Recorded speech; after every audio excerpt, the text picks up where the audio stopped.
was very shy.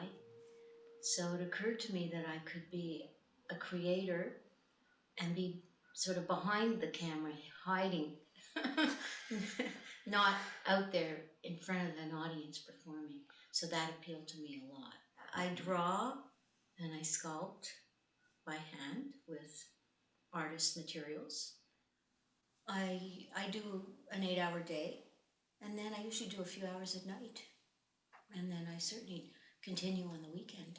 I love my work, so it's not my work, it's my fun. J'aime beaucoup le côté artisan. J'ai été longtemps à l'ONF avec le Duc, le Tact, toute la gang. Puis ça, c'était vraiment intéressant. C'est ça qui m'a donné la piqûre en grande partie. Puis c'est vraiment une question d'intérêt. La passion est là, dans l'artisan, dans le côté artisan du métier.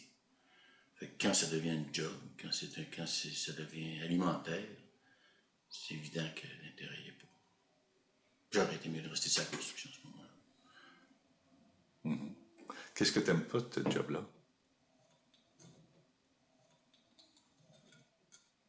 Ben, j'aime bien ce métier-là. Ce que j'aime pas, il n'y en a pas vraiment. J'aime pas beaucoup quand ça devient du cinéma, là, au lieu de faire des films. Quand le show est derrière le Kodak, au lieu d'être en avant. Ça me dérange, ce genre de truc-là. On travaille pour ce qui est devant. J'ai plus d'impact, plus au niveau créatif. Je suis pas directeur photo, je suis pas réalisateur, mais je suis près d'eux. Et souvent, eux sont baignés dedans, puis ils ont besoin d'un regard extérieur, mais je suis là. J'ai un gros bagage d'expérience aussi. J'ai travaillé beaucoup à l'extérieur du pays, puis à l'intérieur du pays, mais à l'extérieur de Montréal. Il faut se débrouiller avec ce qu'il y a, avec peu de moyens, peu de... Et ça, c'est bon. C'est ma marque de commerce un peu. D'être plongé, d'être parachuté quelque part, puis OK, on se débrouille. On débarque là, tu t'organises, j'adore ça. Oui. OK, tout le monde en place, silence pour une prise. Ça va. 13 delta sur un première. Caméra. Vitesse. Calme. 3, 2, 1, action! Il y a 5 genres de cinéma: la fiction, le documentaire, l'animation, la publicité et les films expérimentaux. Tous ont besoin d'artistes, de réalisateurs et de producteurs. Et tous sont faits avec l'aide de techniciens artisans.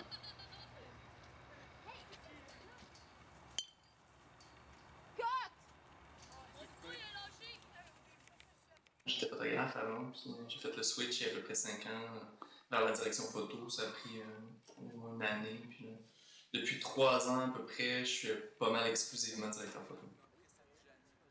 Je me suis ramassé à faire de la direction photo par hasard de circonstances. J'ai croisé un vieil ami qui était réalisateur en vidéoclip. Puis j'ai tourné pas mal tous ses projets dans ma première année. Fait qu'il m'a poussé rapidement à faire des images de qualité parce qu'il était extrêmement exigeant. Et en fait, tous ces clips étaient des clips de direction photo. Donc, ça a été très rapide pour moi. J'ai fait ces clips. Il y a des gens qui ont vu les clips, qui m'ont offert d'autres clips. Puis rapidement, 6 mois après, je me faisais appeler pour de la pub. Fait que ça a été, pour moi, j'ai pas eu l'impression que ça a été vraiment difficile, mais j'ai été chanceux. Puis je sais qu'il y a des gens qui ont un talent fou, qui n'ont pas cette chance-là. J'ai été chanceux de tomber sur les bonnes personnes au bon moment. Il y a beaucoup de créateurs, pour eux, c'est au niveau de l'idée, c'est pas au niveau de la technique, c'est pas au niveau de comment le faire. Moi, c'est bien important comment ça se fait, parce que c'est ça qui amène des déclics, puis que je me dis, ah, mais si je faisais ça à la place, ça donnerait ça. Donc, ça ouvre ma créativité. Je fonctionne plus comme un artiste que comme un technicien, finalement. Ma démarche vient des beaux-arts aussi. C'est un peu ça. Donc, j'essaie d'amener un niveau de créativité. C'est pour ça que j'aime mieux des plus petites équipes, parce que tu as plus de contrôle sur ta créativité que quand tu as une grosse équipe, c'est de la gestion. C'est pour ça que les décors, je me suis tannée à un moment donné. C'est que c'est vraiment de la gestion. Quand tu arrives en haut de l'échelle, là, tu fais quelques dessins, puis même il y a quelqu'un qui dessine pour toi, tu gères des budgets. Je le fais aussi, mais la partie est plus minime quand ton équipe est petite, quand ton budget est plus petit. Fait que c'est un peu ça. Mon créneau, je l'ai comme trouvé. Là. Je ne dis pas que je ne ferai pas des plus gros films ou des plus petits, là, ça arrive tout le temps. Mais la majorité de mon travail se situe dans le créneau du milieu. La voie du milieu. OK, on va faire le silence pour un room tone, s'il vous plaît. Est-ce qu'il vous sert à l'intérieur? Oui, c'est ce que j'ai entendu. OK, alors on bouge pas personne, s'il vous plaît. Silence. Silence, s'il vous plaît. Sur les plateaux de Montréal, une caméra s'appelle un Kodak, une lentille s'appelle un Caillou, et on y trouve plus de 40 corps de métiers spécialisés. OK, c'est coupé. Est-ce que la comédie est prête? C'est coupé. OK, tout le monde est prêt? Tout ce qui est les sons en général, ça me fascine, autant les bruits, quels qu'ils soient, et particulièrement la voix humaine qui cache énormément d'informations qu'on gère de manière inconsciente, mais c'est-à-dire pour moi, enregistrer une voix, c'est comme si quelqu'un me dévoilait sa personnalité cachée d'une certaine manière. Donc pour moi, je vibre en écoutant les voix. Et comme mon travail principalement dans la prise de son, c'est d'avoir les voix les plus propres et les plus intelligibles possibles, pour moi, c'est un plaisir. Et je dirais même pas que c'est un travail, parce que c'est un travail dans le sens où je suis rémunéré effectivement, mais avant tout, ça reste ma passion numéro 1.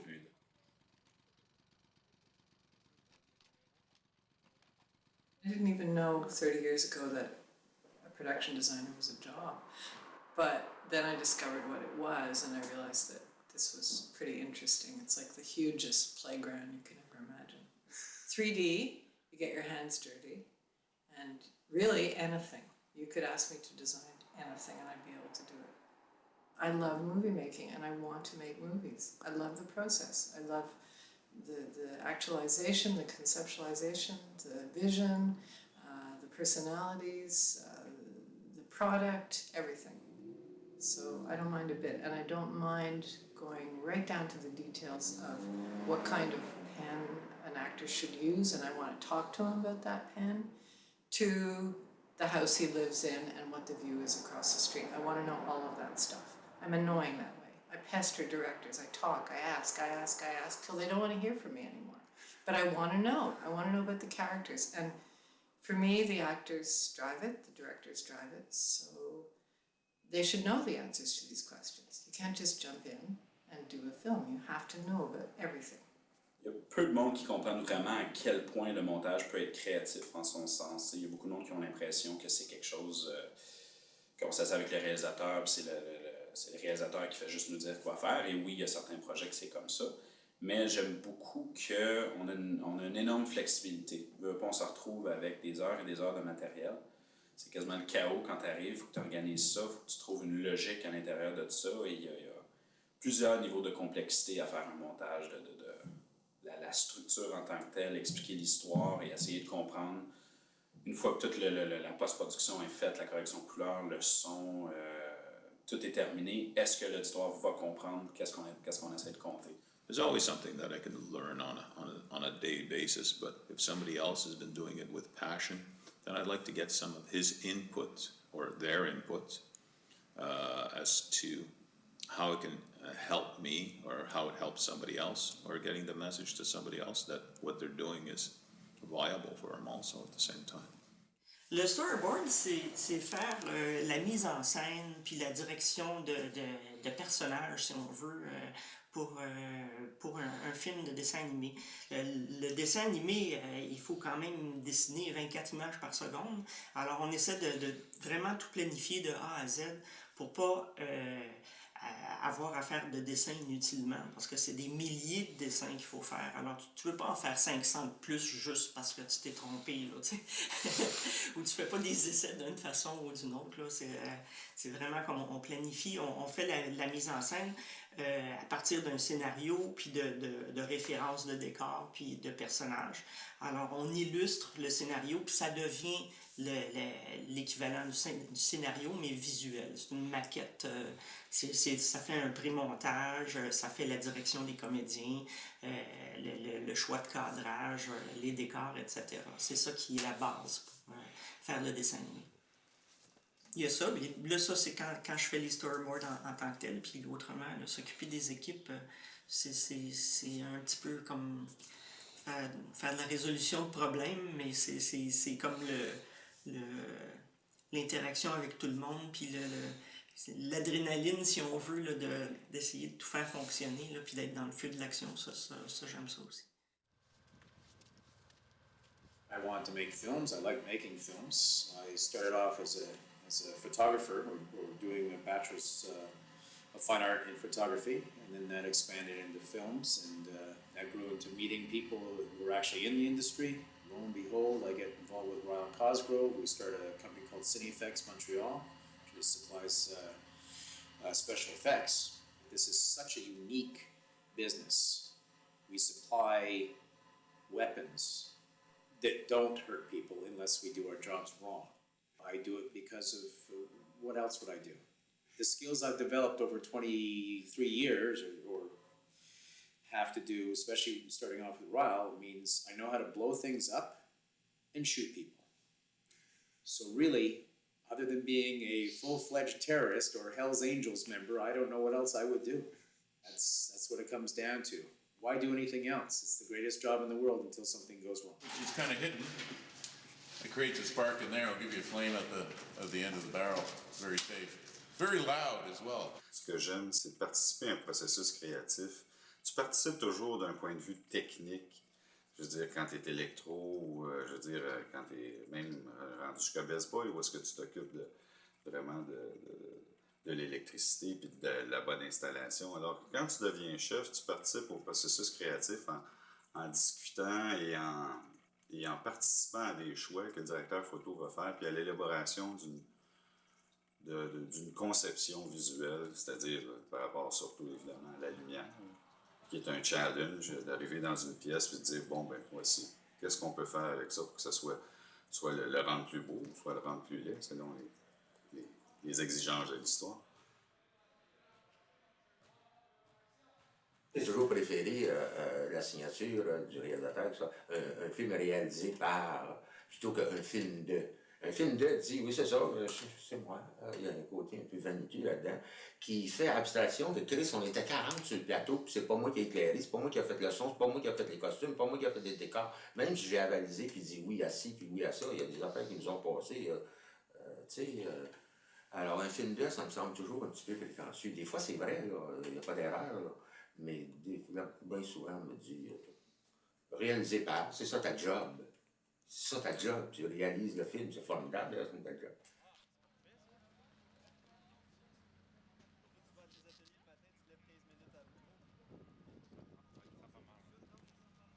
La production et la réalisation d'un film est une œuvre collective, mais en Amérique, on lui attribue qu'un droit d'auteur, celui du scénariste. Moi, comment j'approche ça, c'est, OK, qu'est-ce que je peux ajouter sans sauter en avant, prendre toute la place. Parce que souvent, on va faire des tests maquillage, puis tu fais les cheveux, le maquillage, coiffeur. La comédienne joue rien qu'un petit peu son personnage, tu fais, mais voyons, c'est bien trop. Tout est trop. Parce que personne n'a travaillé à prendre un peu de recul, dire, OK, les cheveux, ils font ça gros de même.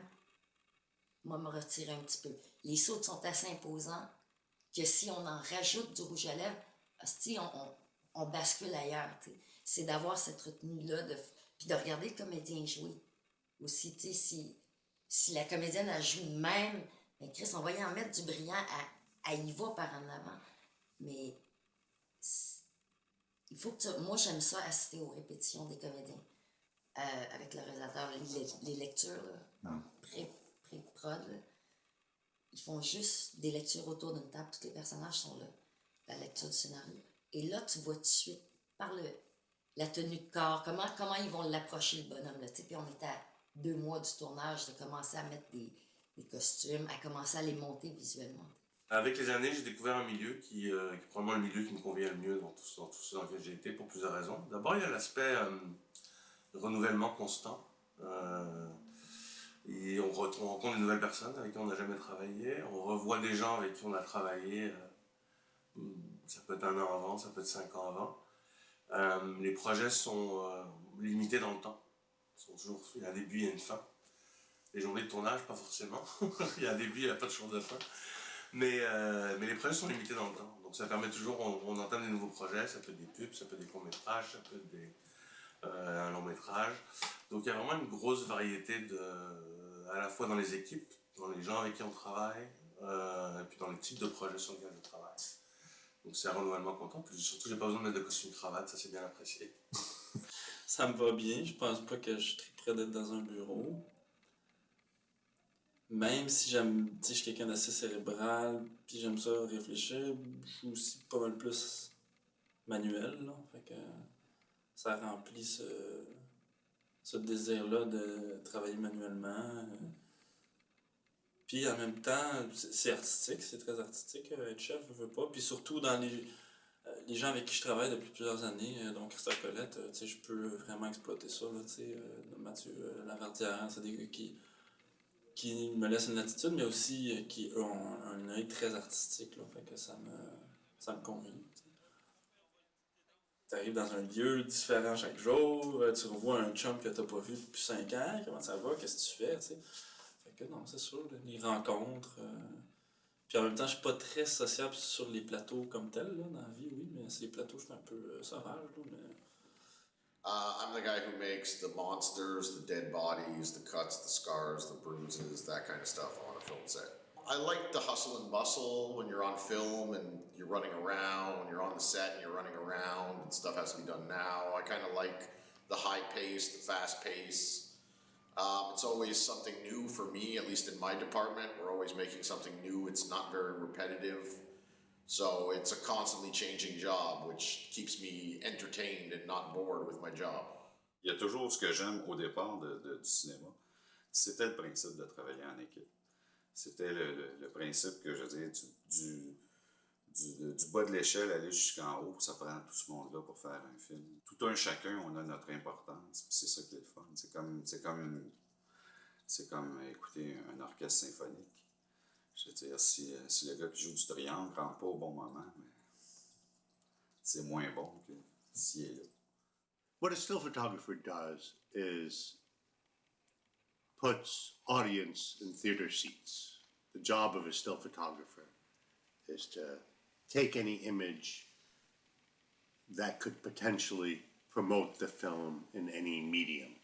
You got the web, you got newspapers, you got magazines, you have, all kinds of posters, all kinds of uses. So you take pictures to promote the film. And in the United States system, the genius of the Hollywood system is the marketing of movies. And that's where my job is interesting, because if they have a budget of $10 million, that means they're going to spend another $10 million promoting the movie.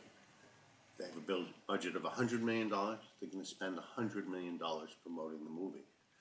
So I'm the smallest part of that marketing effort, and I'm not really I'm one of the few people on the set who's not making a movie.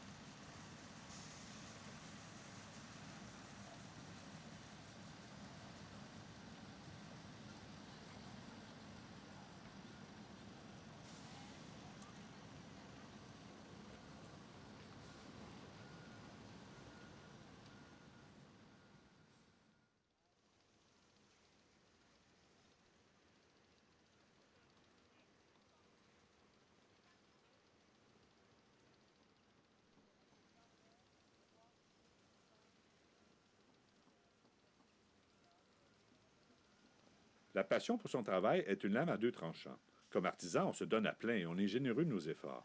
Comme travailleur autonome, on est en compétition avec nos collègues de travail.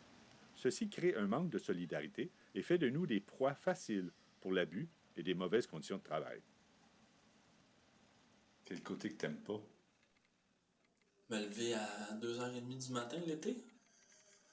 passer d'un plateau de pub à l'autre, genre en fermant un œil pour pas que l'image soit double, là. Des problèmes techniques qui se règlent pas. C'est sûr, actuellement, en 2010, on vit assez une grosse révolution, autant technologique qu'avec le temps de montage qu'on a. On se retrouve à avoir des délais de plus en plus serrés. On se retrouve un peu à la dernière minute de « OK, vous avez 5 jours pour monter ce show-là et go ». Donc, c'est sûr que des fois, tu embarques sur un projet et tu n'as pas assez de temps pour vraiment épurer tout le matériel. Tu fais quelque chose qui est regardable, que le monde va regarder, bon, on va faire comme « Ah oui, ça fonctionne ». Mais tu as l'impression de ne pas avoir été assez en profondeur pour le matériel puis avoir monté quelque chose qui a la valeur de ce qui a été tourné, finalement. Ce qu'on aime le moins, c'est que même si on adore son métier, c'est que les nombres d'heures passées sur un plateau de tournage sont quand même assez pénibles, surtout sur les productions qui ont beaucoup de budget et qui se permettent de faire des 14, 15, 16 heures dans une seule journée. C'est que même si on adore ce qu'on fait, c'est qu'après 12, 14 heures, c'est dur de rester concentré, d'avoir une saine vie individuelle en travaillant autant d'heures. C'est-à-dire que l'humanité comprend que maintenant à 8 heures, on est très productif, sauf que nous, dans notre industrie, la moyenne, c'est 12 heures et plutôt 14. Donc ça, c'est vraiment un handicap. C'est sûr qu'à 20 ans, c'est pas un problème, mais dès qu'on commence à laisser la trentaine, ça devient un peu plus difficile. Et effectivement, on n'a pas de vie. C'est difficile de gérer la vie de famille et le travail, parce que les heures sont exagérément longues.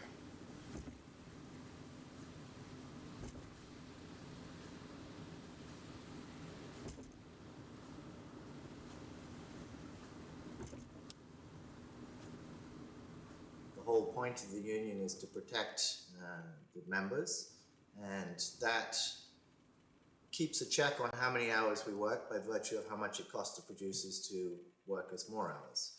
So we still work extremely long hours, often in excess of 14, 15. Sometimes we can go up to 18, 19 hours a day. But the producers have to think very hard about pushing us that hard because it costs them so much. And I think that's what keeps us keeps everything balanced. Do you think that working so many hours is dangerous for us? Yes, absolutely, absolutely. Everybody has to get home, and I don't suppose many people get driven home. Most of them are driving themselves home, and yes, very dangerous, especially when you're working in distant locations. Le fait de travailler, moi, en dehors du plateau, tu as une liberté d'action aussi. Tu sais, tes soirées, t'es pas à travailler, mais t'es chez vous. Là. Moi, mon atelier a toujours été dans ma maison. C'est pour ça que j'ai acheté ici, j'ai 4 étages de maison et atelier mélangés. Puis ma vie a toujours été comme ça, puis j'aime ça comme ça. C'est à ce niveau-là que je me considère plus comme un artiste que comme un technicien. Parce qu'il y en a beaucoup qui vont à job, puis qui reviennent. Moi, ma job, c'est ma vie, là, tu sais, je me lève, je travaille. Je me dors, je travaille. Des fois, je trouve des solutions dans mon bain. Fait que, tu sais, il n'y a pas de différence entre les deux. Je suis une période où je suis en contrat, où je ne le suis pas. On est loin de la protection syndicale. Il n'y a pas d'avantages sociaux. Quand on est engagé, c'est pour un contrat. On est toujours des employés temporaires. Puis on recommence toujours. À chaque fois qu'on commence à travailler sur un projet, bien, on sait qu'à la fin, on va être mis à pied. Ben pour moi, j'ai pas trop de problème avec le syndicat, outre que ben, je suis pas syndiqué, je suis permissionnaire. Mais c'est un système un peu étrange qui ne reconnaît pas le vidéoclip et même l'expérience. Je considère que j'ai quand même beaucoup d'expérience. Ben, pas beaucoup, j'ai juste 5 ans de pratique, mais j'ai tourné près de 250 projets en 5 ans, mais j'ai pas mon nombre de crédits pour être reconnu comme directeur photo par l'artiste présentement. Je suis même loin de là. Le métier de directeur photo est le métier qui est le plus facile à rentrer en tant que, non seulement en tant que membre, mais c'est parce que tu peux l'être, tu peux être permissionnaire. Comme c'est un métier qui est un choix artistique du réalisateur, la direction photo, donc il y a pas, le syndicat ne peut empêcher sous peine, en disant que bon, tu es permissionnaire, donc tu peux pas travailler. Mettons, j'ai commencé à travailler à l'extérieur du Québec, puis j'ai fait une job à Toronto, puis là-bas, ils reconnaissent l'expérience. C'est-à-dire que l'IATSE ne s'appuie pas sur une quantité X de projets pour déterminer si un directeur photo est admissible ou un membre est admissible. C'est vraiment plus sur la demande, puis sur le respect de l'industrie pour une personne, puis la qualité de son travail. Donc, il y a un petit peu plus une reconnaissance de la vraie valeur d'un technicien. C'est-à-dire que tu es reconnu pas au nombre X de projets que tu fais, mais à la qualité du travail que tu fais, puis à la reconnaissance de tes pairs. T'sais. Fait que c'est quelque chose qui se fait pas au Québec, où ça prend absolument ton nombre de crédits X. Puis que je trouve un peu dommage, en fait. C'est juste que je coupe une quantité X de permissionnaires que tu as droit sur une job, ben moi je suis inclus dans les permissionnaires alors que je devrais pas nécessairement l'être parce que je suis chef de département, fait que je serais pas supposé être un permissionnaire. Donc ça leur limite la quantité de permissionnaires qu'ils peuvent avoir sur des jobs, puis des fois ils se font coincer. I think over the last few years it's been a problem of our competing unions at times that if I was a producer and I was a foreigner and I didn't know much about Quebec, I go, wait a minute, this is the only province that has 2 unions? I have enough problem dealing with one. Why would I want to deal with 2? Ça n'a jamais été un milieu où est-ce qu'il y avait une très grande unité. Le cinéma québécois, ou le milieu des pigistes. Déjà en 1980, quand je suis arrivé, moi, il y avait déjà 2 syndicats qui étaient nés d'une scission. La première fois qu'il y a eu un mouvement de grève, là, ou il y a une gang qui ont dit non, pas pour perdre de l'argent, on va continuer. Puis l'autre gang, ils ont dit ben non, on va faire la grève. Alors ça fait de la chicane, ça fait que ça fait 2 syndicats. Ça s'est réunifié en 84, ces 2 syndicats-là. On a eu un syndicat jusqu'à ce que la réalité de la vidéo se faisait de plus en plus sentir. Et quand le syndicat du cinéma a décidé de tenter de syndicaliser la vidéo, les gens de la vidéo se sont dit non, tout ce que ces gens-là veulent, c'est venir prendre nos jobs. Alors ils se sont dit, on va faire un autre syndicat. Alors qu'il y a une réalité, qu'il y a une grande différence de la façon de travailler en télévision traditionnelle et en film ou en cinéma. Les syndicats de films, quand il y a été question de fusion, ont été vraiment pas visionnaires en disant « Ouais, ben nous, on va faire tout ce qui est en film, tu sais. » Ouais, mais c'est comme 2 ans plus tard, tout se tournait en numérique, tu sais. Allô? Fait que là, on retourne à la table parce que là, on n'est pas content, tu sais. Fini par faire une fusion après je sais pas combien d'années de déboire. Puis tout de suite, quand ça a été fait, là, t'as Yatsé qui rentre, tu sais. T'as un gros syndicat pour les gens qui travaillent plus en cinéma du côté américain qui est rentré. Puis c'est normal aussi parce que c'est pas les mêmes conditions, c'est pas la même réalité du tout. Ayatsé est rentré et à cause, parce que plusieurs gens ont demandé à ce qu'il rentre, s'est installé. Et de toute façon, à cause d'un contexte économique et à cause de chicanes entre Actis et Ayatsé, a fait que les films américains ne sont pas venus. Ça fait qu'on se retrouve jusqu'à un certain point, une fois de plus, en 2010, avec 2 syndicats. Every person has its own wants and needs, whether or not they align themselves with one group, or each group has their own agenda in which to put forward. How they get to it without too much animosity will get a product done.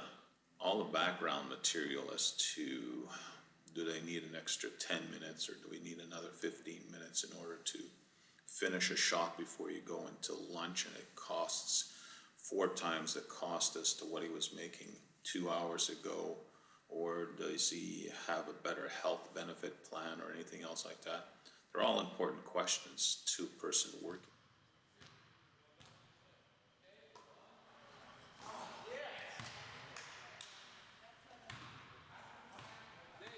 T'sais, là, on en est au même point.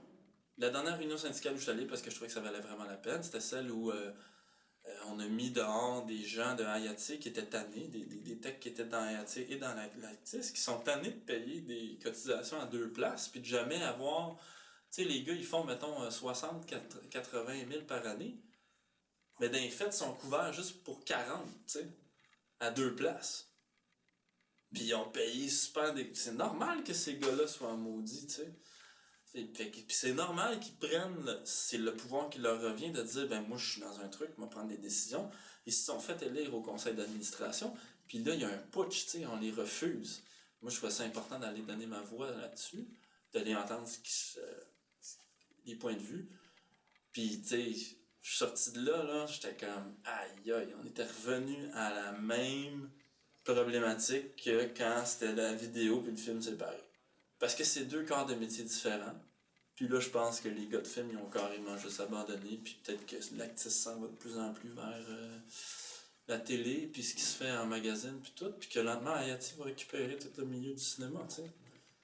I follow it to the extent that the way it affects me, and there's not a lot I can do. I'm just one voice of many members.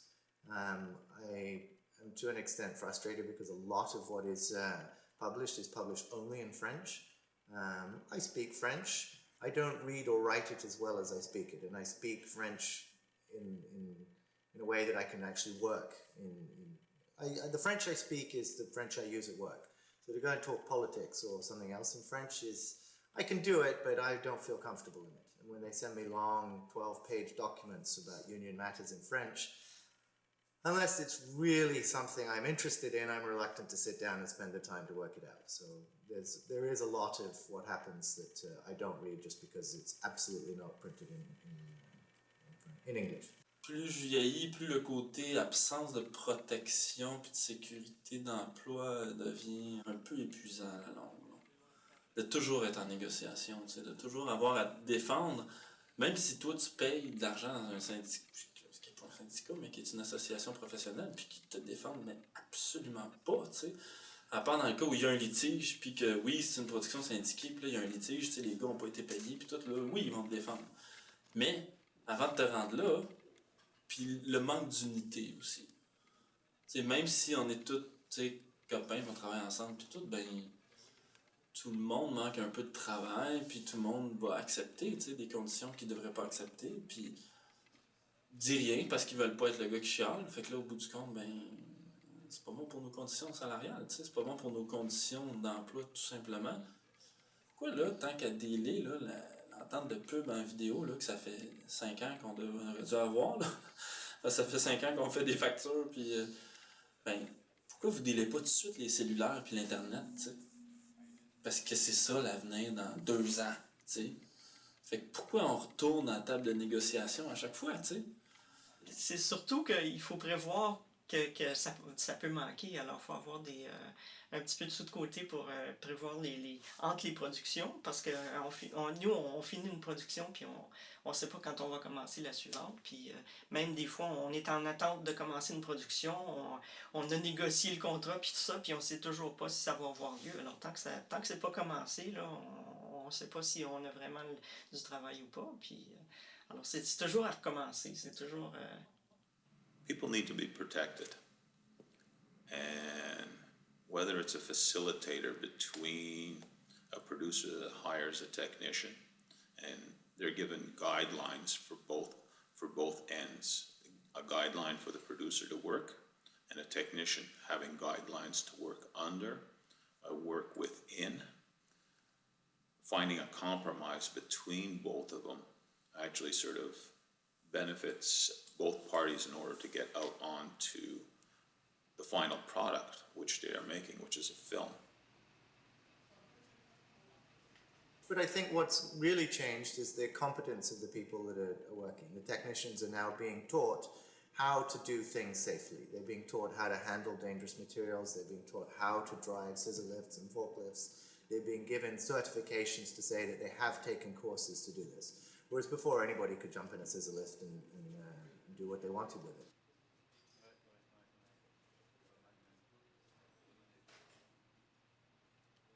Ici, on vit au Québec, on a un truc bien particulier. Moi, j'ai pu voyager partout. Le cinéma se fait différemment ailleurs qu'ici, en Amérique du Nord. Mais ici, à Montréal, puis à Québec aussi, on peut le même genre de truc. C'est très différent d'ailleurs. Ici, c'est un monopole. L'industrie, en guillemets, c'est un monopole. C'est contrôlé par 1 ou 2 personnes, mais c'est un monopole. En grande partie, il y a quelques petites boîtes, là, mais c'est vraiment un monopole. Il n'y a qu'une compagnie. Si tu veux négocier avec quelqu'un, si tu veux faire des films américains, si tu veux aller dans le business, tu fonctionnes avec ces personnes-là. Et Montréal était rendu qu'il y avait plein de films qui se tournaient, on manquait de techniciens, tout allait. Mais Montréal était un marché libre. Et donc, pas sous le contrôle des majors américains, pas sous le contrôle des syndicats américains. Et là, Montréal était devenu autre chose qu'une région. Et il y avait une grosse émulation autour de tout ça. Puis, bon, en ramenant les syndicats américains et tout le tralala qui arrive avec, mais Montréal a pris son truc. Ils se sont organisés pour que ça rentre dans le moule, que ça devienne comme eux, ils pensent qu'il faut que ça se fasse. Montréal ne pouvait pas être plus gros que les autres villes plus grosses, puis surtout hors contrôle. Là, ils ont le contrôle. Puis ils ont passé par-dessus les lois du Québec ou même du Canada.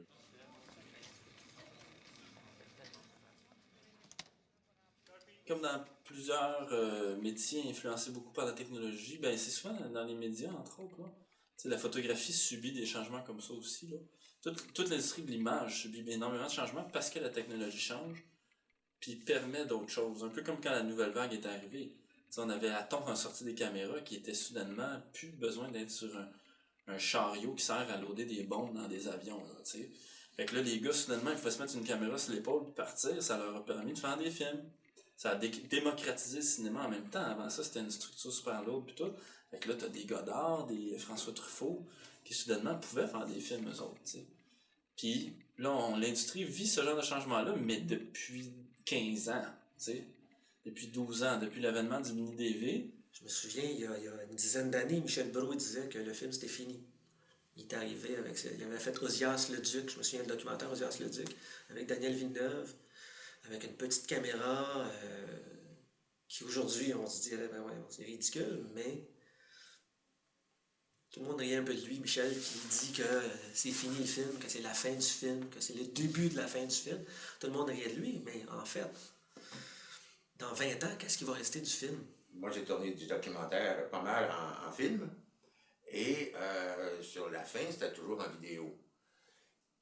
Et je sais que la qualité du regard, la nature, sinon la qualité de la nature du regard a changé quand on est passé du film à la vidéo. La concentration était pas la même, parce que comme on tournait 10 fois plus, tu n'étais pas obligé d'être très attentif, tu sais, à tout, parce que il faut mettre partir le piton, là, juste avant que ça se passe, là, ouais, la mise en scène. En vidéo, tu tournes tout. Ben, tu finis par tourner un peu tout pareil. Parce que tu tournes tout, anyway, tu sais. Et ça, je pense que ça a joué sur la qualité générale, la sensibilité générale du matériel qu'on voit dans les documentaires. Trouves-tu ça plus de paperasse du film comparé à la vidéo? Non. Non, c'est la même chose. Au niveau de la paperasse, là. C'est sûr qu'il faut être un petit peu plus précis, là. Il faut juste être un petit peu plus précis au niveau de tout le loadage et tout ça, parce que la pellicule, ça coûte cher. Moi, je trouve que c'est comme le niveau de concentration qui s'est déplacé un petit peu. Tu fais plus attention aux mêmes affaires. Il y a comme une implication qui est pas tout à fait la même. Tu es moins obligé d'écouter, tu tournes tout. Alors qu'avant, je disais souvent, si tu n'écoutes pas, il n'y a pas de documentaire. Il n'y a pas de son, il n'y a pas de film. Je continue de faire du film, je suis chanceuse. Vraiment chanceuse. Je continue de faire de la pellicule 35 mm, là, au moins 2 fois par année. À chaque fois, je suis comme yes, yes. Mais c'est le fun aussi de jouer avec les nouvelles technologies. Tu sais, comme quand on a fait Grand Ours, il n'y avait pas plein de haute définition qui avaient été faites. Puis c'était... Je m'étais donné avec la fille des sous, puis le directeur photo, puis le réalisateur de trouver une façon d'enlever le côté qu'on n'aimait pas de la haute définition. Moi, je trouvais que tout était plus écrasé, fait que je me suis mis à faire des fonds de teint avec des éponges à ventilateur. J'avais l'impression que la caméra ramassait pas l'information adéquatement, fait qu'elle pouvait pas faire une image flat, parce que j'avais des pics. Fait que je prenais comme de la vaseline, c'est un fond de teint, c'est du squalane, mais sans couleur, sans pigment. Je faisais juste mettre ça partout dans la face des comédiens. De proche, t'avais l'impression qu'ils suaient. Mais de la minute qui était devant le Kodak, en haute définition, t'avais l'impression qu'il y avait juste une peau normale et non une peau flat. Là. Je me souviens de regarder des gars surtout. Je sais pas pourquoi. Il y a des rides que tu vois à peine à l'œil nu qui te sautent d'en face en haute définition. C'est sûr qu'au début, je trouvais ça laid, puis je me ah, fuck, ça n'a pas de bon. Je me suis dit, OK, là, je trouve ça laid, puis je fais quoi?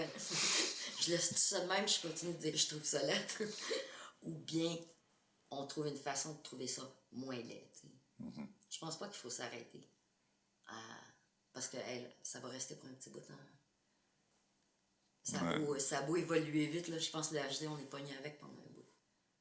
In order to draw a sequence, say, that takes 1 second, you need 12 drawings. And so what you do is you draw the first position and the last position.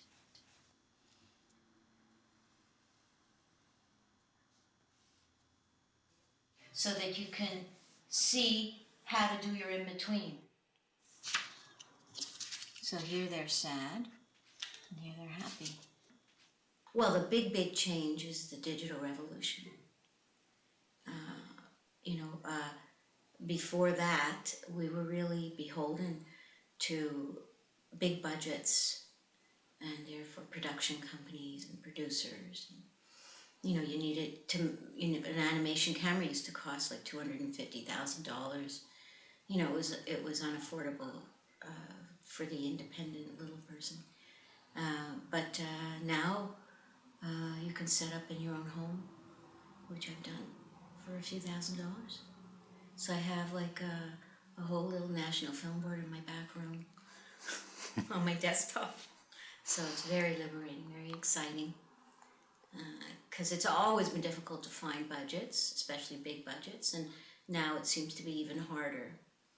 So, I have a setup right here, and I can create and not worry so much about funding. Do you like it better this way? Oh, I love the immediacy. I miss a little the camaraderie of working with others.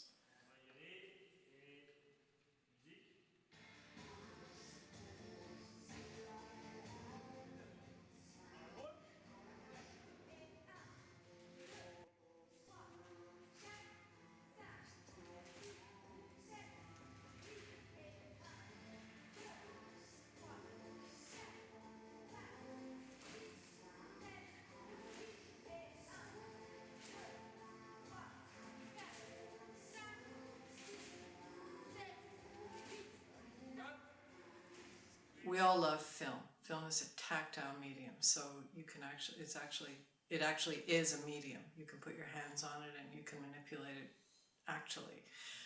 You can work with it. It's got an emulsion, it has depth. And so consequently, when you film with film, it's a real actual medium. When you film digital, or you digital, or whatever it is, it's a little bit in the air and it's not quite the same. Okay, that's the philosophical part of it.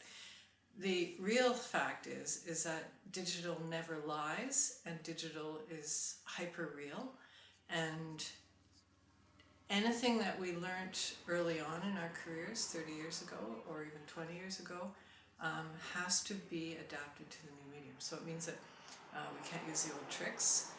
Digital sees everything in a way that even the human eye doesn't see. So it means that you have to keep your eyes open and you have to watch what you're doing. You can't just use a piece of tape to hide something because it just doesn't work anymore. I think you have to really do more, and that's interesting. We don't mind, that's what we do. Comme ça fait vraiment pas longtemps que je suis dans le milieu, je pense que j'ai pas pris les mauvais plis des gens qui... c'est pas des mauvais plis, en même temps c'est une technique de travail, mais moi j'ai tourné mon premier projet en DVX100, qui était déjà un médium numérique. Ensuite j'ai tourné en film, puis là j'ai tourné beaucoup en film pendant une période d'à peu près 2-3 ans.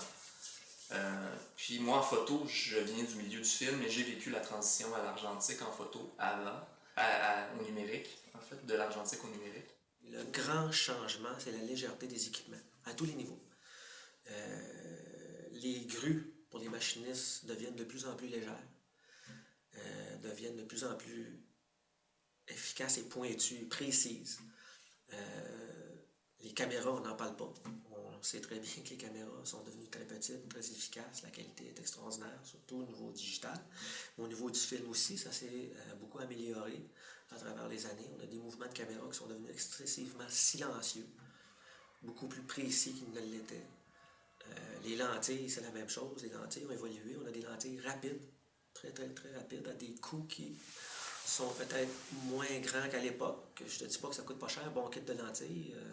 La vitesse de changement technologique est affolante. Et elle va plus vite que nous autres. Avant, on vieillissait, puis le frigidaire vieillissait, puis le char vieillissait, puis le frigidaire durait 15 ans, puis c'était correct, puis c'était dans l'ordre des choses, puis le poêle faisait 20 ans, puis j'étais content de le changer, puis bon, le char fait 12 ans, c'est pas pire, puis c'est plus rien qui fait 12 ans, là. Ça, je passe mon temps à dire ça, le génie de tout l'univers numérique. Les ordinateurs, les caméras, tout ça, là, c'est sa précarité. Ça dure 3 ans. Puis ensuite, sorry, it's out of date. I used to buy equipment, and it used to be good forever. And now I buy equipment, and I have to replace it in 2 or 3 years. I'll buy a camera, and literally in 3 years, it becomes a doorstop. And it's a $5,000 camera. It's no longer a $1,000 camera.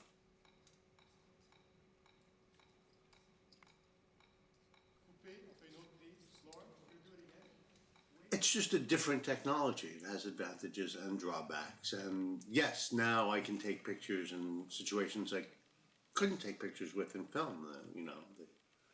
The ASA, this light sensitivity of the new cameras is fantastic.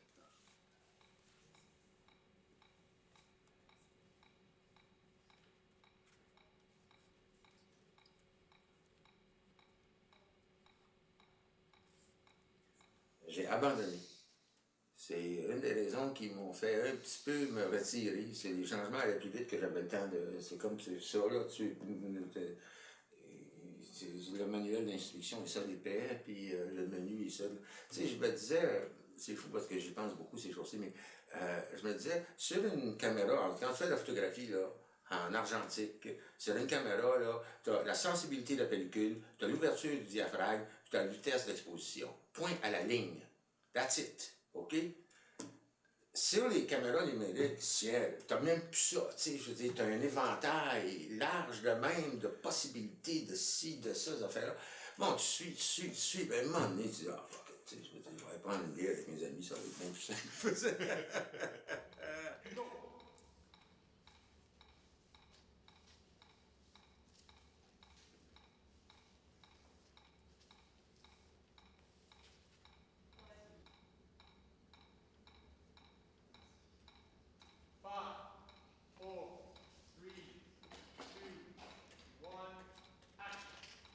Donc, j'avais comme un pas d'avance, une certaine longueur d'avance peut-être sur les autres parce que, j'étais pas pris dans les carcans du film.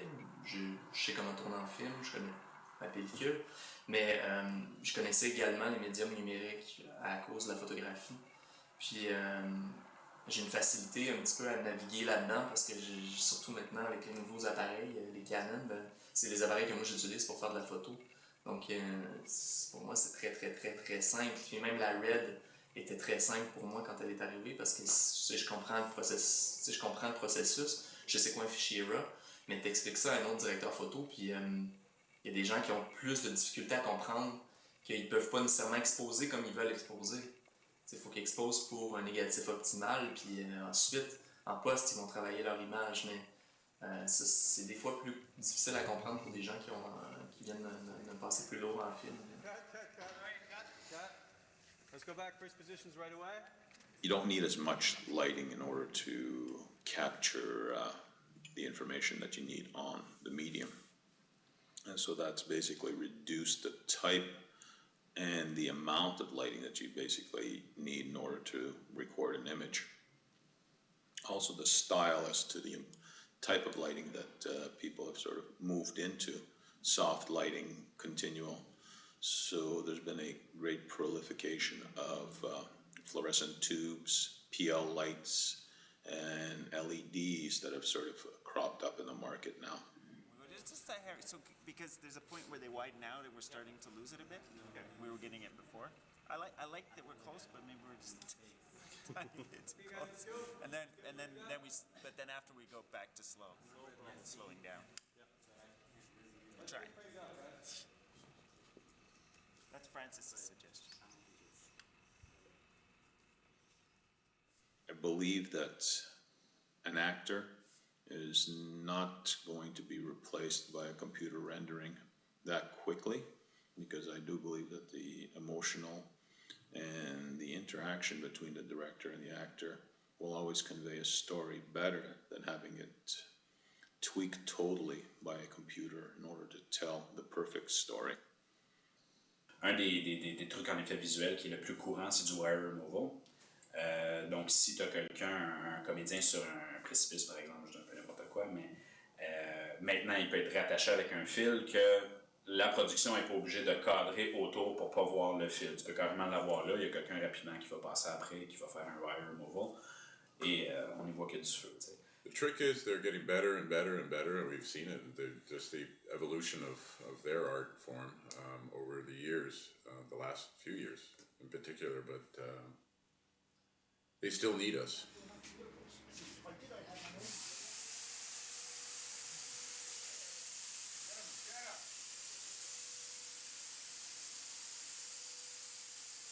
You're outside, you can put it in, it reacts like real snow, so it just float up. I was down in Old Montreal, we had it up on the 6th floor, it just kept on coming down and whipping around the ground, and whipping up again around the building. It's lovely. Great new mechanical invention. Yeah. C'est extrêmement complexe. Ça a de l'air simple, tu dis on va juste rajouter un peu de neige dans le foreground, mais c'est quand même assez complexe, les éléments. C'est ça que j'apprends un peu sur ce projet-là. Ça s'appelle du monde de particules, finalement. Donc, tout ce qui est liquide, tout ce qui est particules de neige, de poussière, etc., c'est très complexe à faire, c'est assez spécialisé, en fait. What they find is they have still great difficulty with elements like fire and water, without a lot of work, that we can perform quite easily. A lot of the times now what has changed is we can offer them the initiation of an explosion with parts of a car, for example, coming apart, but we don't have to travel them a physical piece by an actor. So we can put actors instead of stuntmen in safe positions. When 10 years ago we'd blow the crap out of a car, now we can just light it up, break the windows, and push the doors 2 feet away and land on the ground. What the CGI people now is just take that and continue the process. So. C'est intéressant que le monde d'effets spéciaux, ils ont compris que c'est pas une compétition, mais c'est juste une espèce de symbiose qui, si tout le monde travaille bien ensemble, tout le monde a sa place définitivement et ça fait juste faire un meilleur projet plus rapide à terminer.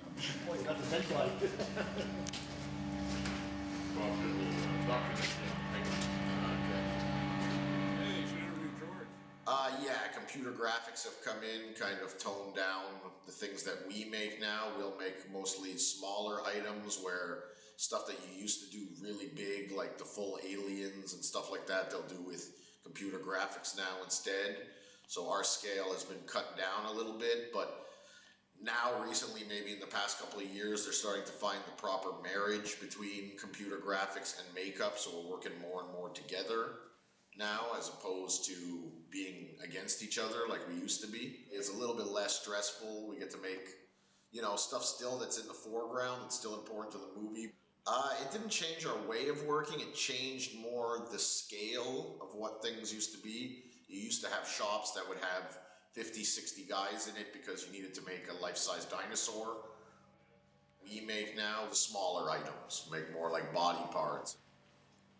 Things like that, not the big, giant things that we did make at one point. Pour s'organiser puis structurer son travail pour l'ordinateur, faut vraiment penser une nouvelle méthode de travail qui n'est pas nécessairement celle qu'on a naturellement. Il faut se plier aux exigences de l'ordinateur, des logiciels, des différents logiciels qu'on utilise pour faire tout ça. On est constamment en train de transformer des documents plutôt que de effectivement dessiner. Alors, dans ce sens-là, je trouve qu'avec un crayon, la pensée vient beaucoup plus rapidement. Alors, normalement, je fais ce qu'on appelle des thumbnails, des vraiment croquis succincts. Puis ensuite, je vais soit les faire à l'ordinateur, soit les faire sur papier. Puis là, la prochaine fois, j'envisage d'avoir un genre de combinaison hybride là, entre les deux. En partie à l'ordinateur, en partie sur papier, puis scanner, puis tout ça. Mais c'est encore beaucoup de conversion de dossiers, puis ça a l'air de rien, là, mais ça va pas si vite que ça, faire ça. Là. Les trucs sont beaucoup plus sensibles. Je pense qu'on peut travailler avec moins de matériel. Moi, je le sens parce que très souvent, je suis des projets où ils n'ont pas d'argent, où on est éloigné. Et la technologie aide énormément. Là où je dirais qu'il y a un point négatif, c'est où le gros changement s'est fait, c'est les moniteurs. Le fait d'avoir des moniteurs sur le set a vraiment isolé les comédiens, même les réalisateurs, des fois, les comédiens sont tout seuls sur le plateau avec les directeurs photo. Et les accessoiristes, qui sont toujours là, c'est les derniers sortis du set. Mais le fait que les moniteurs sont là, le CCM, tout le coiffeur, costume, maquillage, même les personnes sont devant le moniteur. Donc, ils n'ont plus le même regard par rapport. Et ils n'ont plus aussi, ça enlève une responsabilité. Quand tu avais des rushs, quand il fallait que tu revoies ton travail le lendemain seulement, tu avais une attitude qui était différente par rapport, un regard différent par rapport à ton travail, une pression aussi. Mais maintenant, avec les moniteurs, tu vas dessus quand tu as une erreur. Les scripts aussi, c'est la même chose. Le script, tu ne peux pas décoller du moniteur. C'est évident.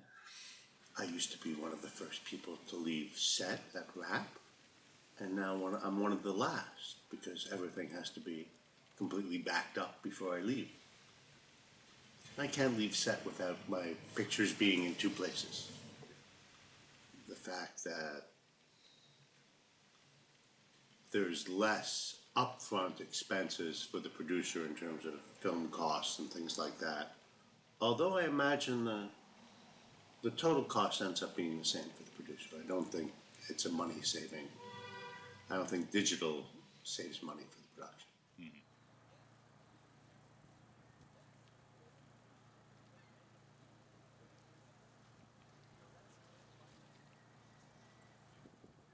La qualité de l'image avec des caméras, par exemple, plus accessible à tout le monde, ça fait en sorte que, tu sais, à l'origine, si tu faisais un petit film indépendant, mais tu tournais en mini-DV, puis quand tu le regardais, ça pouvait être un bon film, mais ça restait du mini-DV.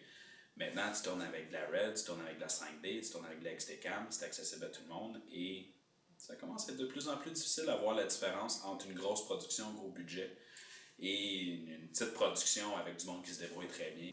Mais la grande révolution, définitivement, en ce moment, je pense que c'est, nonobstant la digitalisation des images, c'est aussi Internet au niveau de la diffusion des images. Je pense que explosif, c'est l'ambiance qui règne aujourd'hui à Queen's Park.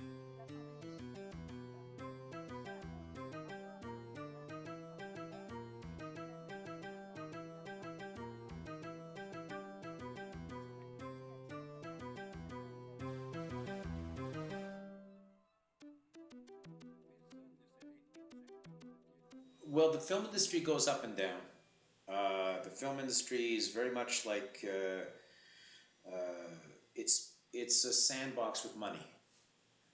You have a lot of people who drift in thinking that it's fast money and lots of star power and all that, but in reality, the people who still stay in this business, especially Montreal, are the ones who are in it as artisans. We have an extremely artistic community here. We pull in a whole bunch of diverse people from crazy backgrounds, but we all seem, the ones who stick around really seem to do it for the love of the art of making good films. Ce que j'ai vécu dans les dernières années par rapport aux films à petit budget, c'est-à-dire les courts-métrages et les premiers films, les premières œuvres, c'est que de plus en plus, je veux dire, ces œuvres-là ne peuvent la plupart du temps pas avoir lieu si, tout comme nos longs-métrages, je veux dire, sans l'intervention de l'État, de la SODEC ou d'autres fonds là, qui donnent des subventions à ce genre d'entreprise. Ceci dit, ils donnent des subventions, mais ils ne les donnent pas au complet. Ce qui fait que moi, je veux dire, qui veux bien encourager une relève, puis aller travailler, puis donner, je dirais, participer d'une certaine façon, justement, à redonner ce que moi j'ai reçu de l'industrie, À chaque fois que je vais travailler pour ces gens-là, on me demande de travailler à 1/3 de mon salaire, ou ainsi de suite. On me demande d'investir dans le film alors qu'on sait pertinemment qu'il n'y a jamais un film qui fait de ce type qui fait ses effets. Et jamais je vais revoir mon argent. Mais pourquoi est-ce que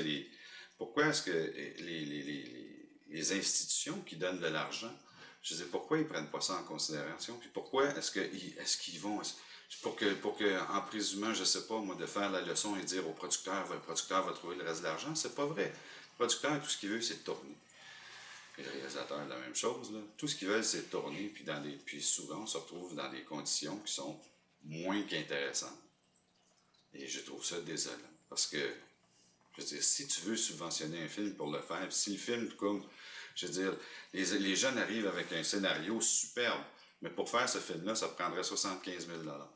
On t'en donne 20. Vas-y, mon gars. En ce moment, il y a beaucoup d'entreprises qui font comme quelques projets puis qui ferment. Alors, c'est pas très, très stable. Si tu nous donnes nos salaires puis qu'on est bien nourris, tu nous entendras pas chialer. La difficulté aujourd'hui, c'est qu'on peut de moins en moins souvent le faire. Moi, j'ai quand même une information assez complète sur les budgets, là, notamment en publicité. Et puis, je dirais que ça a baissé facilement de 20 à 35% depuis 2 ans. Sachant qu'on nous demande de faire la même chose avec moi. Moi, j'aime bien dire les choses carrées à mes équipes. Donc, je leur dis, bah voilà, quand j'ai tel montant pour tel morceau, pour tel équipement, j'ai tant pour les salaires, voilà ce que j'ai pas plus. Donc, je m'en garde pas. J'essaie de pas en garder, de pas mentir en tout cas. On dirait, tu m'as dit que tu avais ça, oui, c'est ça que j'avais dit. Or 25 years ago, I was making $10 an hour. And my apartment cost me $150, you know. Now I'm seeing that I'm paying these guys $18 an hour 25 years later, and their apartment is $900 a month, you know. But that is something I've seen that is not kept up, is the actual rates of labor. Depuis que moi je fais des storyboards, j'ai commencé à faire des storyboards en 94, le salaire a à peu près pas monté. En fait, il y a même dans certains cas, dans certains contrats, il a baissé. Donc, si on considère ça avec le coût de la vie, dans le fond, c'est une baisse de salaire qu'on a eu depuis 16 ans. Je fais encore des films où je paye au même salaire que quand j'ai commencé. C'est des choix, par exemple. C'est des films auxquels je crois. Quand je lis les scénarios, je fais comme... J'ai le goût de faire partie de ce trip-là. Pas parce qu'on travaille 8 heures par jour et qu'il va faire chaud, là. Parce que tant qu'à être là, 12 heures par jour, j'ai le goût d'entendre du texte ou de voir du texte servi avec du monde qui respecte le projet qu'ils ont décidé de faire. Il y a des fois, je me trouve tellement plate, là, tu sais, first, parce que je suis pourrie pour négocier. Des fois, j'ai l'impression que c'est parce qu'il n'y a plus personne de libre ou que c'est parce que je suis fine, puis pourtant je suis pas fine quand je travaille. Mais tu sais, je suis jamais capable de dire non, c'est moi qui veux.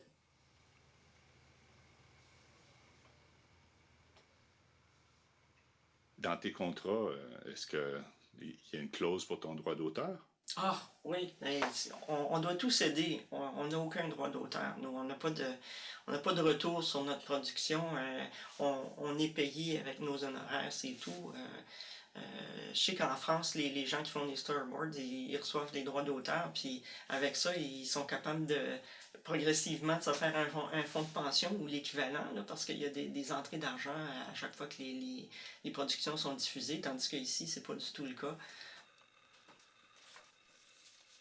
À cause de la façon dont les règles fonctionnent avec les subventions, les producteurs, les subventions pour la création d'emplois, le contenu canadien, etc. Bon, mais il faut que les producteurs aient les droits d'auteur, que les gens aient cédé leurs droits d'auteur pour qu'ils puissent avoir ces fonds-là. Puis, ben, les producteurs ne le redonnent pas aux artistes, là.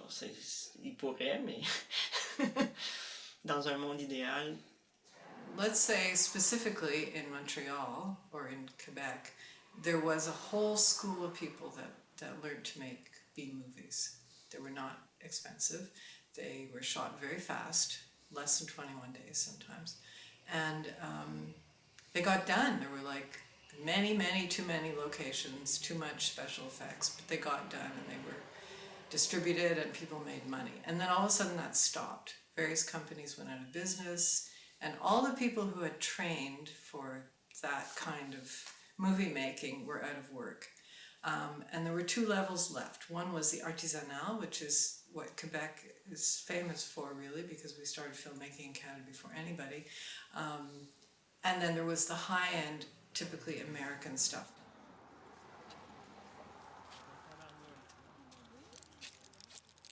It's just there's a different kind of person who works on a huge, huge movie. It's almost anonymous to work on a big movie. It's fun, it's great, the product is very satisfying ultimately because you're part of the Hollywood system and the distribution system and the visibility and that stuff. Sometimes working on a smaller movie is like working with a family, and it's great. And people are more hands-on, and the union rules are respected, but people do more, and they're more inclined to talk and work with each other.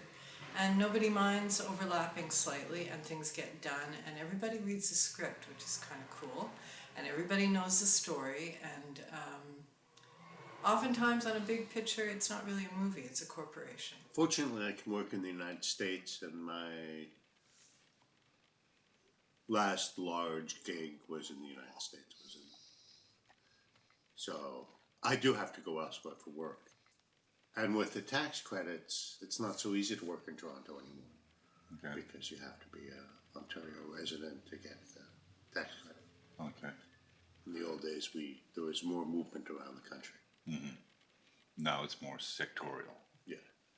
It's a very general question, and there's no, I can't come up with very specific answers that, I mean, the price of hotels, the cost of the Canadian dollar, the cost of transport, the price of fuel, the tax credits, the availability of technicians, the availability of studio space, the availability of equipment. There's whether or not the actor even wants to come to the city. There's just so much that influences where a film gets shot. There are influences from around the world as to biggest costs being technicians in order to put the product on. They're competing with a global environment where other people are cheaper and still can produce the same sort of quality of work. It's a global environment as to who decides as to where it gets done, how much influence, how much of a tax credit they end up getting on these type of things, whether or not they fall in love with a specific space. And it's not just a local event that sort of would justify how or where a film gets made. This being 2010, there are highs and lows in every industry as to what affects the ability in order to produce films. Everything is influenced by what people actually see out there, whether or not they end up going to cinema or going out to getting it on DVD, getting it out on a video. People have to be able to want to go out and see it, and if they're not going, then it doesn't happen. There are as many types of producers as there are types of directors. The conventional way for conventional programs in television is that a producer has an idea, then finds somebody to write it and produce it. Often it is something he has sold to the broadcasters. It's the producers who find the financing, who's responsible to the financiers. They hire the staff, they oversee budgets, and they make sure to give guidance to the director so that he will produce the project that they have gone to get financing for. In Quebec, it's a little different in the sense that the director has a bit more power. So the producer's job is less content oriented. My projects are director driven, and therefore my job is to make sure that the director has what he needs to make the best film.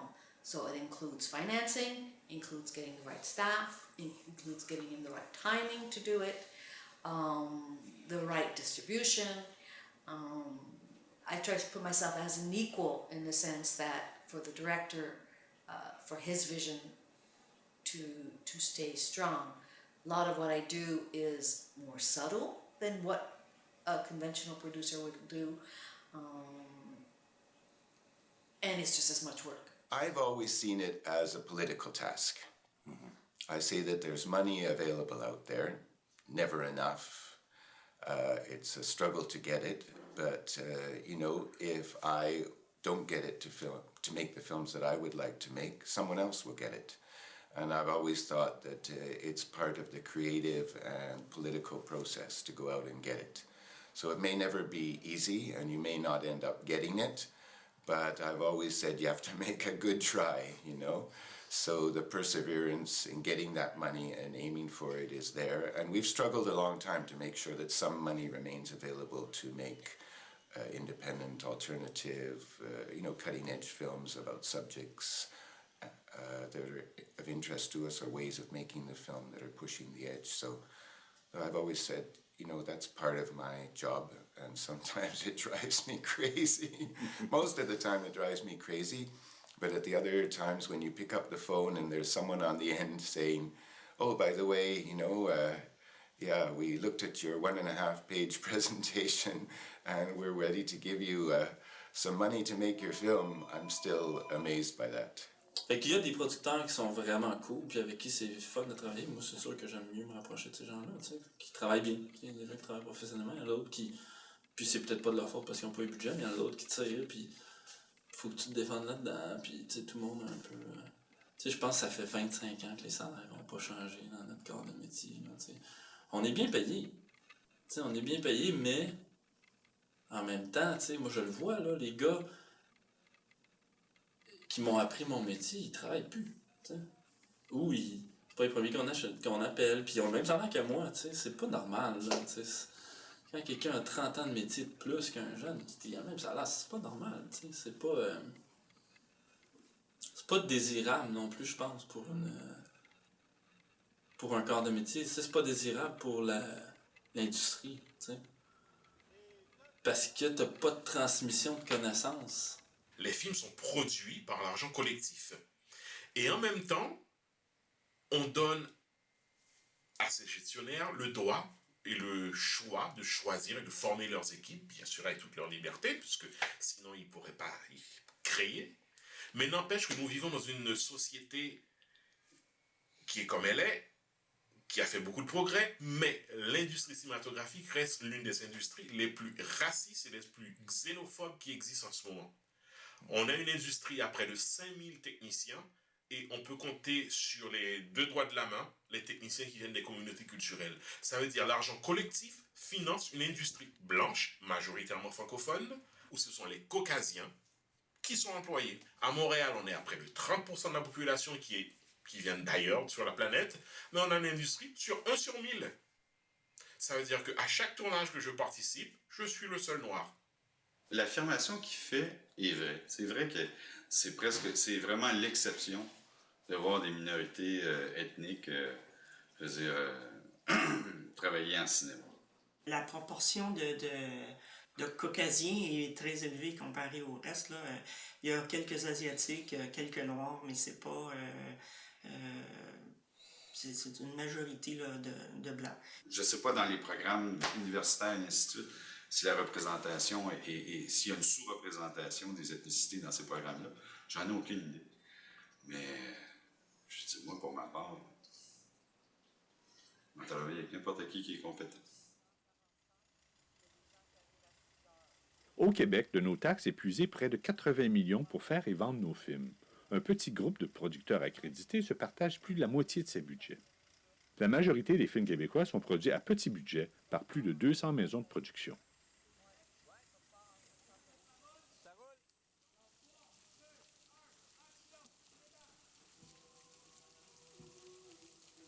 I think it's really difficult to make an independent film in Quebec because an independent film, I'm for the independent film industry. I see it elsewhere, but I don't see it really in Quebec. Pretty much every film is somehow involved with the Quebec subsidy system, which, to me, a real independent film is you make it on your credit card, you know. You divorce yourself from the subsidies. But maybe that's my ideology. Me, as an independent producer, I say I am an absolutely and totally dependent producer. and that I am an absolutely and totally dependent, independent filmmaker. I'm dependent, one, on finding the subjects and the people to make the films about. I'm also dependent on getting some funding to be able to live and survive and make those films. But I would say we're absolutely and totally dependent on the society in which we live and on the money we get and so on. And I think by understanding that, it helps me move forward and maneuver in the structures that exist. So there's very little independence in a capitalist system. We're all maneuvering within the structures that exist, and the independence is illusory. Most Quebec films are not going to make money.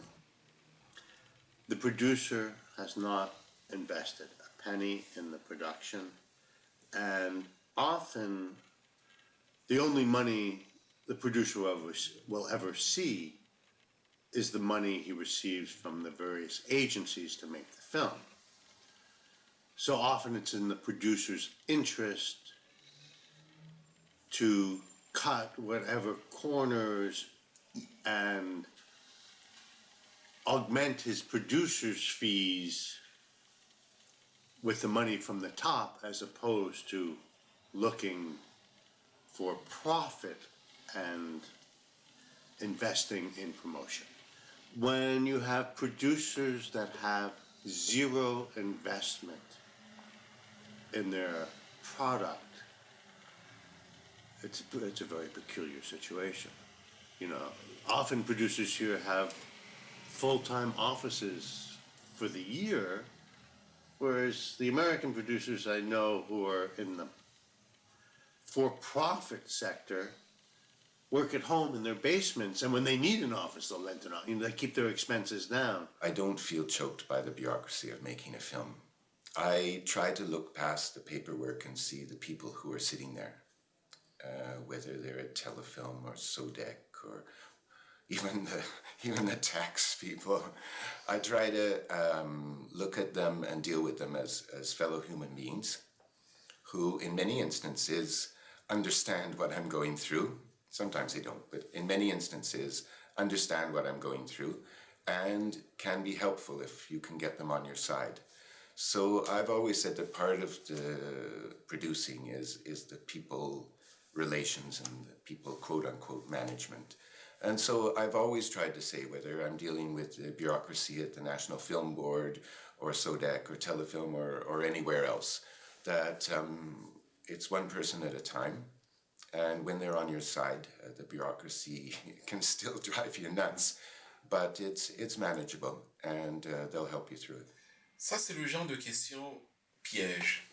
C'est-à-dire que répondre correctement et éthiquement à cette question qui est les producteurs n'investissent pas réellement pour faire un film, oui, je peux te répondre, mais ça veut dire aussi un producteur qui écoutera ce film et ce document, comment va-t-il me juger? Donc il y a une espèce d'omerta, un silence qui règne sur l'industrie c'est-à-dire l'industrie s'autoprotège. On ne veut pas faire de vagues, mais ce qu'on fait en réalité, c'est qu'on a un produit qui est financé par l'État, pratiquement à 100%, d'accord, dans lequel on permet que des individus en tirent des bénéfices. Mais pas quelques dizaines de milliers de dollars, ça peut monter à beaucoup plus qu'on l'imagine. Donc on produit sur le chapeau de l'art un produit commercial dont on donne le bénéfice à des individus, alors que c'est l'argent collectif qui finance. Bon, ça pour moi, éthiquement, ça me pose problème. Je considère que c'est pas sain de donner le droit à des individus de profiter du fruit collectif pour s'enrichir. On se pose souvent la question est posée, combien d'argent va à l'écran? Puis cette question-là, moi je la trouve de plus en plus pertinente. Je crois qu'il serait de mise, comme dans tout autre pan de la société, qu'il y ait des vérifications beaucoup plus grandes qui soient faites. Surtout quand l'argent qui est utilisé pour tourner nos films au Québec, c'est de l'argent qui vient des contribuables. Ce n'est pas l'argent d'un producteur. Et un producteur ne devrait pas se cacher sous le fait que c'est sa compagnie pour dire qu'il empêche à des vérificateurs de vérifier où est allé l'argent. Puis les vérificateurs principaux ben c'est le gouvernement, parce que c'est lui qui fournit la majorité de l'argent. Il va falloir que nos gouvernements, franchement, sachent faire la distinction entre ce qui est pour l'art ou ceux qui font des films pour faire de l'argent. Ça veut dire qu'il y a d'autres pays qui ont trouvé d'autres systèmes. Le bénéfice et les profits du film vont dans une caisse collective pour financer les propres films faits pour cette industrie. Et non pas que le bénéfice appartienne à une personne en tant qu'individu ou à une maison de production en tant qu'institution.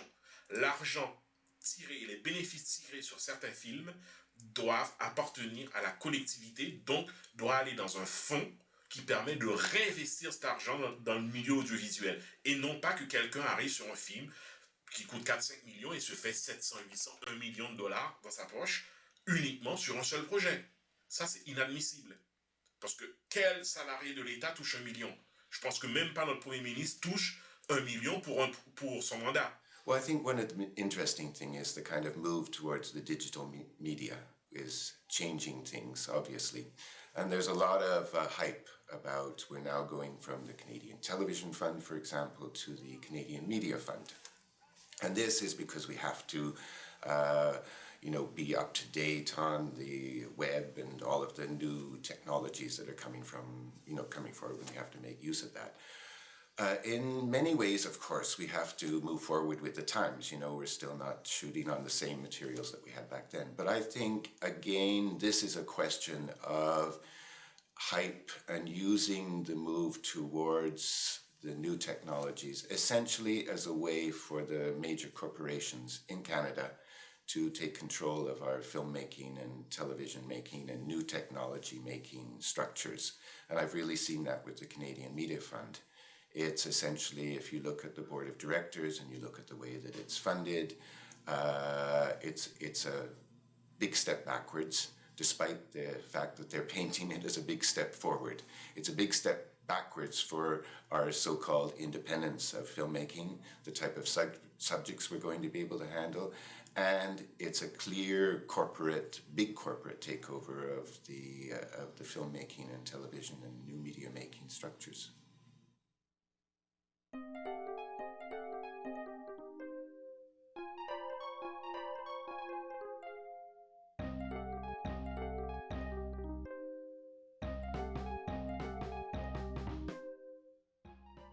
Bernard Arsenault, je suis chef éclairagiste. Joyce Borenstein, and I make animated films. Let's try that again.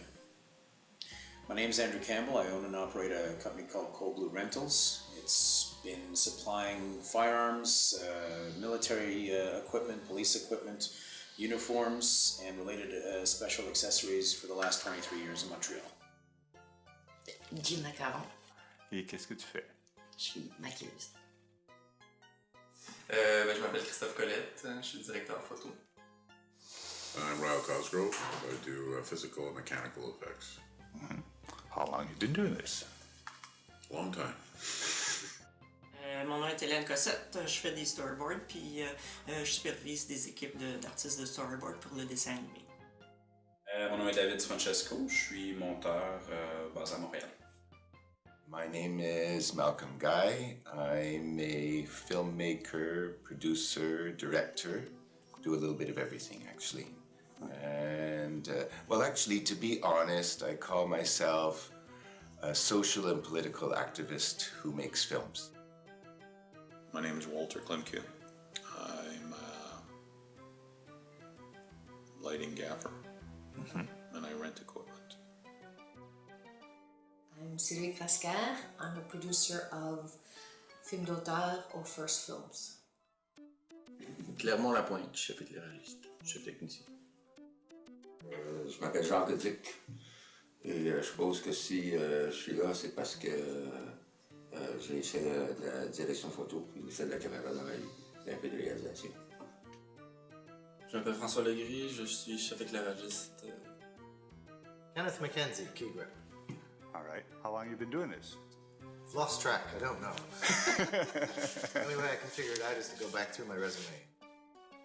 Je m'appelle Dimitri Médard, preneur de son depuis maintenant 21 ans. Moi, c'est Claire Nadon, je suis créatrice de costumes en cinéma. Ça fait 32 ans que je fais ça.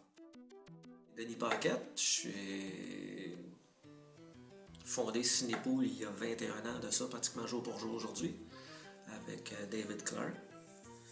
Puis j'ai été chef électricien, chef éclairagiste pendant pratiquement autant de temps, une vingtaine d'années. My name is Paola Rodolfi, and I'm a production designer. Mon nom est Marc Robert, j'ai 38 ans et je suis directeur de production. My name is George Tucci. I do special effects makeup. How long have you been doing this? I've been doing it for about 14 years now. My name is Jonathan Wank, and I'm a movie stills photographer.